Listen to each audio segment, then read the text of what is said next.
নমস্কাৰ বন্ধু বান্ধৱীসকল, কি খবৰ? আশা কৰোঁ সকলোৱে ভালে আছে। আজি মই একদম মোৰ ইমান হাঁহি উঠিছে নহয়। আমাৰ হিমন্ত বিশ্ব শৰ্মাক আমাৰ অখিল গগৈয়ে ডাঙৰীয়া দিলে পুৰা ধমকি, পুৰা গালি দিলে। সদনত আকৌ মাছ মজিয়াতে দিলে। তেওঁলোকৰ আলোচনা এটা বহি আছিলে, আলোচনাৰ মাজতে কেইবাটা প্ৰশ্ন কৰিলে আমাৰ হিমন্ত বিশ্ব শৰ্মাক, আৰু তেওঁ কি উত্তৰ দিলে, তেওঁ কি উত্তৰ দিব পাৰিলে, সম্পূৰ্ণ আপোনালোকে ভিডিঅ'টো চাব লাগিব লাষ্টলৈকে, তেতিয়াহে আপোনালোকে বুজি পাব আমাৰ অখিল গগৈ ডাঙৰীয়াক কি প্ৰশ্ন সুধিলে। আৰু কেইবাটা প্ৰশ্ন উঠিছে, তেওঁলোকে এখন লিষ্ট বনাইছে, সেই লিষ্টৰ মতে তেওঁক সুধিছে, তেওঁ কিন্তু উত্তৰ দিব পৰা নাই। আজি হিমন্ত বিশ্ব শৰ্মাৰ মুখখন বন্ধ হৈ গৈছে। আহকচোন এই ভিডিঅ'টো চাওঁ। একদম সদনতে দুয়ে বাকযুদ্ধ লগা নিচিনা হৈছে আৰু ইটোৱে সিটোৱে প্ৰশ্ন উঠিছে, সিটোৱে উত্তৰ দিব পৰা নাই, তেনেকুৱা হৈ আছে। বেছি দেৰি নকম, মই আপোনালোকক দেখুৱাবলৈ চেষ্টা কৰিছোঁ। আহকচোন এই সম্পূৰ্ণ ভিডিঅ'টো চাওক। উপাধ্যক্ষ ডাঙৰীয়া, এখন খুব ইম্পৰ্টেণ্ট বিল এখন, কাৰণ ক্লাছ 6ৰ পৰা একেবাৰে 12লৈকে এই গোটেই শৈক্ষিক ব্যৱস্থাটো, তাৰ curriculum, syllabus, course, examination, text book, এই আটাইবিলাকৰ কাম এই বোৰ্ডখনৰ হাতত, নতুন বোৰ্ডখনৰ হাতত দিয়া হৈছে। এইটো এটা বহুত ডাঙৰ দায়িত্ব, কিন্তু সেই দায়িত্বৰ কাৰণে যিজন মেইন মানুহ নিৰ্বাচন কৰা হ'ব, চেয়াৰমেন, সেইজন আকৌ সদায় মন্ত্ৰীবিলাকৰ, যোনজন মন্ত্ৰী হয় যিটো সমষ্টিৰ পৰা, তেওঁলোকৰ ভোটাৰ এজনক আনি বহুৱাই দিয়ে। এতিয়া কাউন্সিলখনত, এই নতুন কাউন্সিলখন হ'ব হায়াৰ ছেকেণ্ডেৰীলৈকে, ক্লাছ 6ৰ পৰা একদম হায়াৰ ছেকেণ্ডেৰীলৈকে, ইমান ডাঙৰ গোটেই শিক্ষাৰ গোটেইখনক নিয়ন্ত্ৰণ কৰিব। তাত আনি যদি নিজৰ স্বাৰ্থৰ কাৰণে নিজৰ সমষ্টিৰ কোনোবা এজন মানুহক, জনা নজনা একাডেমিচিয়ান হওক নহওক, বিষয়টোৰ ওপৰত জনা নজনা মানুহ এজনক পলিটিকেলি আনি বহুৱাই দিয়ে, তেতিয়াহ'লে কেতিয়াও এই ব্যৱস্থাটো ঠিক হ'ব নোৱাৰে। গতিকে মই মনোৰঞ্জন তালুকদাৰ ডাঙৰীয়াই যিটো প্ৰস্তাৱ উত্থাপন কৰিছে, সেইটোতে গুৰুত্ব দি ক'ব খোজোঁ যে আটাইতকৈ ইম্পৰ্টেঞ্চ দিবলগীয়া বস্তুটো হ'ল যে চেয়াৰমেন, ভাইচ চেয়াৰমেনসকল কোন হ'ব, তেওঁলোকক কেনেকৈ নিৰ্বাচিত কৰা হ'ব। মই ভাবোঁ যে এইটো যিহেতু সঁচাকৈ ইম্পৰ্টেণ্ট বস্তু, গতিকে এই কমিটিখনত মুখ্যমন্ত্ৰী ডাঙৰীয়া, শিক্ষামন্ত্ৰী ডাঙৰীয়া আৰু লিডাৰ অফ দ্য অপজিশ্যন, এই তিনিজনৰ চে থাকিব লাগে যে আচলতে চেয়াৰমেন কোন হ'ব লাগে। আৰু লগত আমাৰ গোটেইকেইখন ভাইচ চেঞ্চেলৰ, গোটেইকেইখন ইউনিভাৰ্চিটিৰ ভাইচ চেঞ্চেলৰসকল তাত মেম্বাৰ হৈ, আটাইবিলাকে মিলি আচলতে চেয়াৰমেনজনক চিলেক্ট কৰাৰ ব্যৱস্থা গ্ৰহণ কৰিব লাগে, যাতে আমাৰ বিদ্যালয় শিক্ষাটো প্ৰকৃত অৰ্থত এটা ষ্টেণ্ডাৰ্ড মেইনটেইন কৰিব পাৰে। প্ৰত্যেকে যদি, মই কাইলৈ মন্ত্ৰী হ'লোঁ, বেলেগ এজন কাইলৈ মন্ত্ৰী হ'ল, তেওঁলোকৰ নিজৰ অঞ্চলৰ, নিজৰ জনগোষ্ঠীৰ নিজৰ মানুহক আনি তাত আনি এইটো বহুৱাই দিয়ে, আৰু ইমান ডাঙৰ কাৰবাৰ এটাক যদি তেওঁলোকক চলাবলৈ দিয়ে, তেতিয়াহ'লে কেতিয়াও সেইটো ভাল হৈ থাকিব নোৱাৰে। দ্বিতীয় বস্তুটো হ'ল যে এই বৰ্ডখনৰ হাতৰ পৰা নিয়োগৰ বস্তুটো, এই যে ৰিক্ৰুইটমেণ্ট, তাত কোনোবা এজন বৰ্ডৰ চেয়াৰমেন আহিলে, তেওঁৰ নিজৰ মতে আমুক বিষয়া এজনক বহুৱাই ল'লে, আমুক কৰ্মচাৰী এজনক বহুৱাই ল'লে, এই কাৰবাৰটো একেবাৰে আঁতৰাই দিব লাগে। এওঁলোকক একেবাৰে একাডেমিক কাম কৰিব দিব লাগে। গভৰ্ণমেণ্টে ডাইৰেক্টলি যি নিযুক্তি দিব, গভৰ্ণমেণ্টৰ পিনৰ পৰা নিযুক্তি হ'ব লাগে। এই কথাটো আচলতে ইয়াৰ ভিতৰত অন্তৰ্ভুক্ত হ'ব লাগে। তেতিয়াহে আমাৰ এই গোটেই বৰ্ডখনে, এই গোটেই কাউন্সিলখনে প্ৰকৃত অৰ্থত এটা শৈক্ষিক কাম কৰাটো সম্ভৱপৰ হ'ব। নহ'লে কিন্তু এইবিলাক ইমান ডাঙৰ বস্তু, আৰু এনেকুৱা নহয় দেই, একদম আপুনি দেখিব যে ক্লাছ পৰীক্ষাৰ পৰা একেবাৰে হায়াৰ ছেকেণ্ডেৰীৰ ফাইনেল পৰীক্ষালৈকে, মেট্ৰিক পৰীক্ষাৰ পৰা আটাইবিলাক পৰীক্ষাৰ দায়িত্ব দিয়া হৈছে। কোৰ্চ, চিলেবাছ, টেক্সট বুক, আটাইবিলাকৰ দায়িত্ব দিয়া হৈছে। তো সেই আটাইবিলাকৰ দায়িত্ব দিয়া মানুহজন, যিজন গুৰি পঠা ধৰে, তেওঁলোক আকৌ ক'ৰবাৰ পৰা আনি বহুৱাই দিয়া কোনোবা এজন মানুহ, তেওঁলোকৰ পলিটিচিয়ানবিলাকৰ সাংগু পাংগু মানুহ এজন। এইটো কেতিয়াও হোৱা উচিত নহয়। প্ৰকৃত অৰ্থত এজন একাডেমিচিয়ানক দি, সঁচাকৈ গোটেই অসমৰ মানুহে বুজি পোৱা, জনা যে এজন এনেকুৱা ধৰণৰ একাডেমিচিয়ানক আমি দিছোঁ, যি গোটেই আমাৰ শৈক্ষিক ব্যৱস্থাটো, বিদ্যালয় শিক্ষাটোক আচলতে লিড কৰি লৈ যাব। তেনেকুৱা কৰিব লাগে। দ্বিতীয় কথাটো হ'ল এডুকেশ্যন, গোটেই ব্যৱস্থাটোৰ কথাটো চবেই কৈ আছে।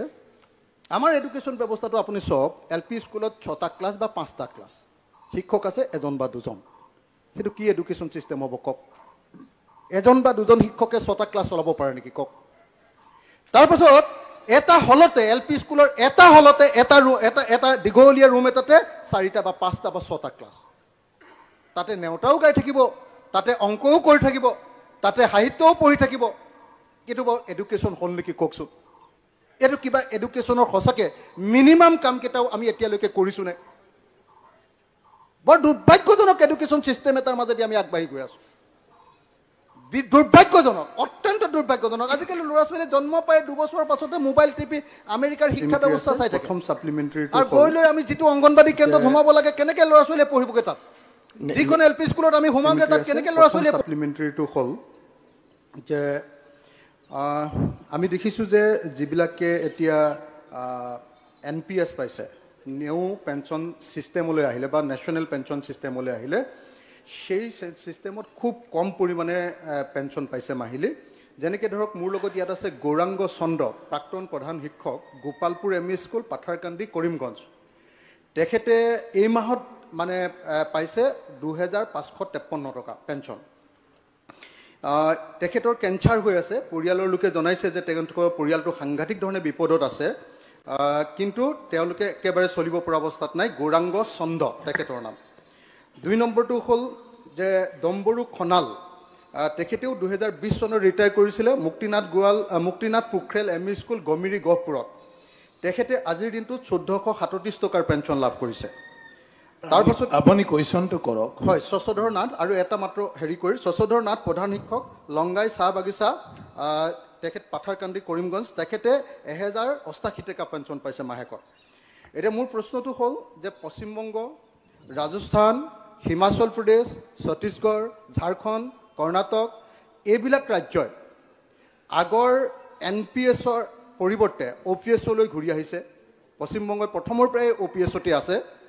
অসম চৰকাৰে সকলো পেঞ্চনপ্ৰাপ্ত কৰ্মচাৰী অৱসৰ জীৱনৰ নিৰাপত্তাৰ বাবে সকলো কৰ্মচাৰীৰ বাবে, কিছুমানটো OPSত আছে, সকলো কৰ্মচাৰীৰ বাবে OPSলৈ ঘূৰি আহিবনে? মাননীয় অধ্যক্ষ মহোদয়, ইয়াত যিকেইটা ফেচবুকৰ জৰিয়তে ডাটা সংগ্ৰহ কৰা হৈছে, তাত সমস্যাটো এইটোৱে হ'ল যে এওঁলোক ভেঞ্চাৰ স্কুলৰ শিক্ষক আছিল আৰু মানৱীয়তাৰ কাৰণতে এখেতসকলক প্ৰাদেশিকৰণ কৰা হৈছিল। চৰকাৰত এওঁলোকক চাকৰিৰ কাৰ্যকাল 3 বছৰ, 4 বছৰ, 5 বছৰ। NPS আৰু OPSৰ গুণগত পাৰ্থক্য প্ৰাদেশিকিত ভেঞ্চাৰ স্কুলৰ শিক্ষকক লৈ কৰা উচিত নহয়।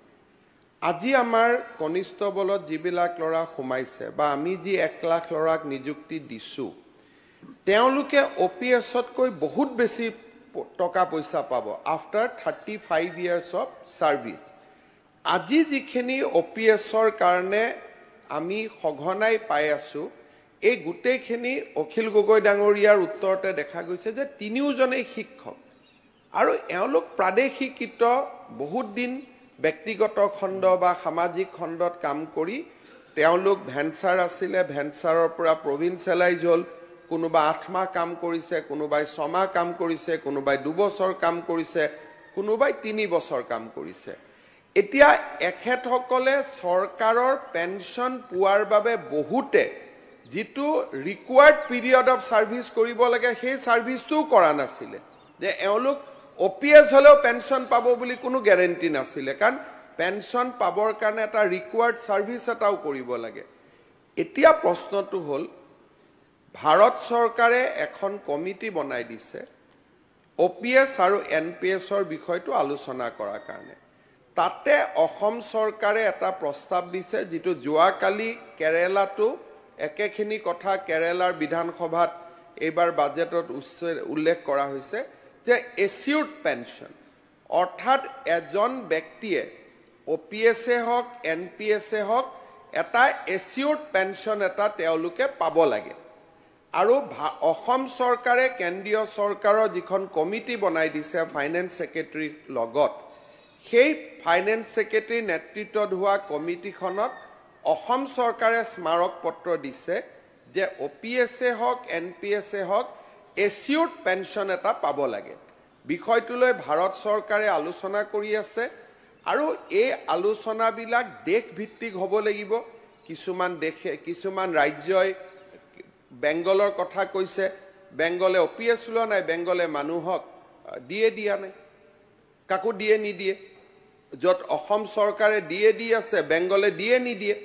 কৰবাত কিবা এটা ল'লে কৰবাত কিবা এটা কাটি লয় গতিকে আমি কালেক্টিভ স্পিৰিটত আছো আজি ৰাজস্থানে OPS দিছে ঘোষণা কৰিছে টকা কাটি লোৱাটো বন্ধ কৰিছে কিন্তু মানুহেতো OPS পোৱা নাই হিমাচলে কাৰণ এইকেইদিন যোন ৰিটায়াৰ হৈ আছে তেওঁলোকেতো OPS আগৰ পৰাই পাই আছে অসমৰ বাহিৰে বাকি জায়গাতো ভেঞ্চাৰ স্কুলৰ শিক্ষক নাই গতিকে ৰাজস্থান বা বিভিন্ন জায়গাত বিভিন্ন অপজিশনত থকা চৰকাৰে কি কৰিছে খালি NPSৰ কন্ট্ৰিবিউশন কাটাটো বন্ধ কৰি দিছে আৰু মানুহখিনি কৈছে যে আপোনালোক OPS হৈ গল এটা তেওঁলোক OPS হল নে নাই 2035 তে গম পাব মানুহ ৰিটায়াৰ হ'ব 2035 হতে অসমতে আগত ৰিটায়াৰ হৈ আছে ভেঞ্চাৰ স্কুলৰ ঘটনাৰ কাৰণে এটা তেওঁলোকেতো আৰ্থিক অৱস্থা ভাল কৰি লৈছে NPSৰ টকা কটা বন্ধ কৰি দিছে মানুহখিনি OPS এই সময়ত পাব নাপাব তাৰ কোনো গ্যাৰান্টি নাই মানুহখিনিটো কি হ'ব হেতুলৈ দিল্লীটো আলোচনা চলি আছে